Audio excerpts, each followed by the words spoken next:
Magandang hapon po mga ka-STL. Narito na po ang resulta ng STL Bataan para sa araw na to, 2nd draw, December 14, 2024.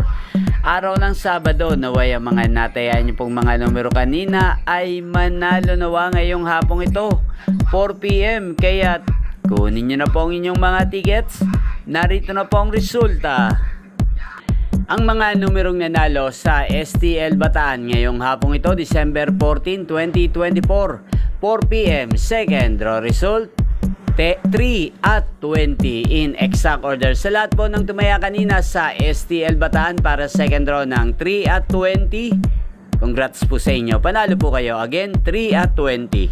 At ngayong hapong ito sa STL Bataan, shoutout po natin si Kuya Angelo. Kuya Angelo ng Bataan, shoutout po sa iyo. Naway nasa mabuti ka pong kalagayan. At sa lahat po ng mga taga Bataan dyan, shoutout po sa inyo. Inyo pong napanood ang resulta ng STL Bataan sa channel na to, Roderick Hernandez TV. Maraming salamat po sa patuloy nyo pong panonood sa aking channel. Huwag pong kalimutang mag-subscribe. Thank you for watching. Magkita-kita pong muli tayo mamayang alas 8 ng gabi dito po sa channel na to. Thank you for watching.